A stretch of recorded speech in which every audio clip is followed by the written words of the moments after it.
بسم اللہ الرحمن الرحیم۔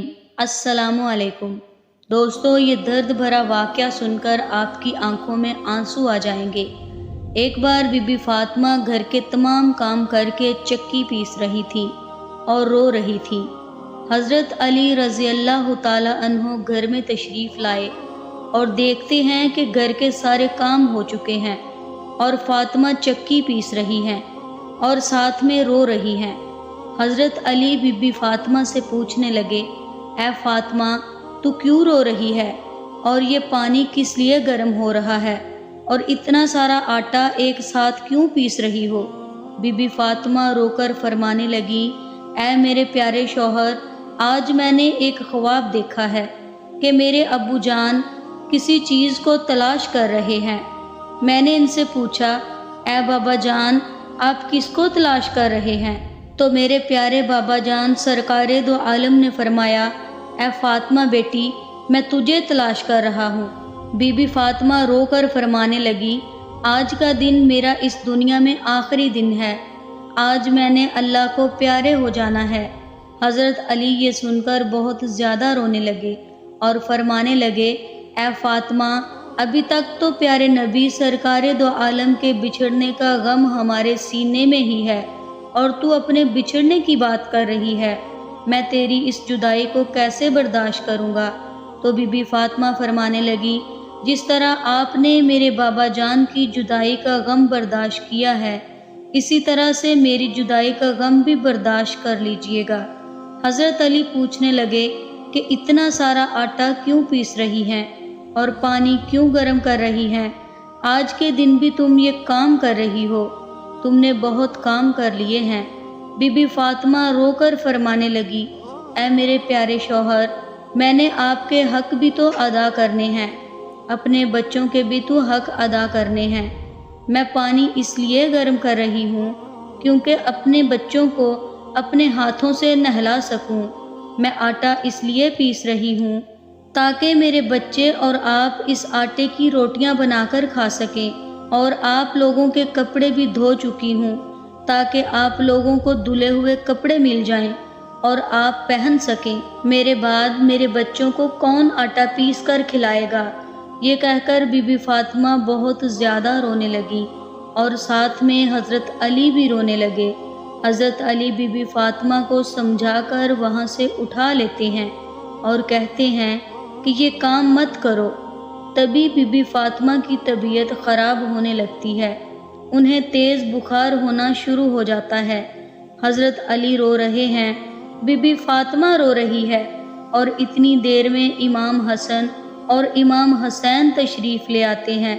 وہ دونوں اپنی ماں اور باپ کو روتے ہوئے دیکھتے ہیں تو اپنی ماں کے سینے سے لگ جاتے ہیں۔ ذرا سوچئے، وہ کیسا عالم ہوگا، وہ کیسا منظر ہوگا جس ماں کو یہ پتہ چل جائے کہ آج میں نے اس دنیا سے رخصت ہو جانا ہے اور میرے بچوں کا کیا بنے گا؟ میرے بچوں کو کون کھانا کھلائے گا؟ میرے بچوں کو کون سلائے گا؟ اس ماں کے دل پر، اس کے باپ کے دل پر کیا گزرتی ہوگی؟ حضرت علی بہت ہی زیادہ رونے لگے اور بی بی فاطمہ بھی بہت رونے لگی، اور اپنے باپ اور ماں کو دیکھ کر امام حسین اور حسن بھی رونے لگے اور پوچھنے لگے، اے بابا جان، آپ کیوں رو رہے ہیں؟ حضرت علی خاموش رہے، پھر بی بی فاطمہ سے پوچھنے لگے، اے امی جان، آپ کیوں رو رہی ہیں؟ تو بی بی فاطمہ نے فرمایا کہ تم دونوں اپنے نانا کی قبر مبارک پر چلے جاؤ۔ حدیث شریف میں آتا ہے کہ امام حسن اور حسین پیارے نبی سرکار دو عالم کی قبر پر چلے جاتے ہیں، وہاں جا کر بیٹھ جاتے ہیں۔ تب ہی اندر سے آواز آتی ہے، اے میرے پیارے بچوں، تم لوگ واپس اپنی ماں کے پاس چلے جاؤ، میرے پاس تو تم لوگ آتے ہی رہو گے، لیکن آج اپنی ماں کو جی بھر کر دیکھ لو، آج کے بعد تمہیں تمہاری ماں کہیں نظر نہیں آئے گی۔ جب یہ بات حسن اور حسین کے کانوں میں پڑی تو وہ دوڑتے ہوئے گھر چلے جاتے ہیں اور اپنی ماں کے سینے کے ساتھ لپٹ کر خوب روتے ہیں۔ حضرت علی بھی رونے لگتے ہیں اور بی بی فاطمہ بھی رو رہی ہیں، امام حسن بھی رو رہے ہیں اور امام حسین بھی رو رہے ہیں۔ اتنے میں بی بی فاطمہ کی طبیعت اور بھی زیادہ خراب ہونے لگتی ہے۔ وہ حضرت علی کو اپنے پاس بٹھا کر ان سے 3 باتیں کہتی ہیں۔ پہلی بات تو یہ کہتی ہیں کہ میں نے آپ کے ساتھ کوئی بھی کوتاہی کی ہو، آپ کی خدمت میں کوئی بھی کوتاہی کی ہو، آپ کی نافرمانی کی ہو، آپ کا کوئی حکم نہ مانا ہو تو مجھے معاف کر دیجیے گا۔ حضرت علی رو کر فرماتے ہیں، اے فاطمہ، تو نبی کی بیٹی ہے، تو نے اپنا حق پوری طرح سے ادا کیا ہے، میں تجھ پر ہمیشہ خوش ہوں، مجھے تجھ سے کوئی گلہ نہیں ہے۔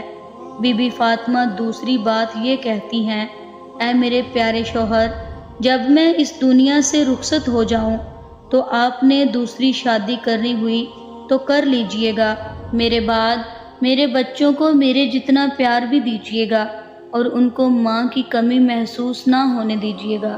اور بی بی فاطمہ کی تیسری بات آپ کو بھی حیران کر دیتی ہے۔ تیسری بات یہ کہتی ہیں کہ جب میں دنیا سے وفات پا جاؤں تو آپ میرے جنازے میں کسی کو بھی نہ بلائیے گا۔ یہ بات سن کر حضرت علی حیران ہو جاتے ہیں اور کہتے ہیں، اے فاطمہ، تو نبی کی بیٹی ہے، میں تیرے جنازے میں کسی کو کیوں نہ بلاؤں؟ تو بی بی فاطمہ فرماتی ہیں کہ میں نے آج تک اپنے آپ کو پردے میں رکھا، مجھ پر کسی غیر مرد کی نظر نہیں پڑی، میں چاہتی ہوں کہ میرے مرنے کے بعد بھی مجھ پر کسی غیر مرد کی نظر نہ پڑے۔ جب شام ہو جائے، اندھیرا ہو جائے، آپ مجھے تب دفن کر دیجیے گا۔ یہ بات سن کر حضرت علی بہت روئے، بی بی فاطمہ رو رہی ہیں، امام حسن اور حسین رو رہے ہیں۔ ذرا سوچئے وہ کیسا منظر ہوگا جب ماں رخصت ہو رہی ہو ہمیشہ ہمیشہ کے لیے اس دنیا سے، اور اس کے بچے اس کے پاس بیٹھ کر رو رہے ہیں۔ یہ بات کہہ کر بی بی فاطمہ ایک بات اور کہتی ہیں کہ میں نے آج روزہ رکھا تھا، میرے ابو جان نے میرے خواب میں آ کر مجھے یہ کہا ہے، اے فاطمہ، تو سحری کر علی کے دسترخوان پہ اور افطاری کرنا میرے ساتھ، اپنے پیارے بابا جان کے ساتھ۔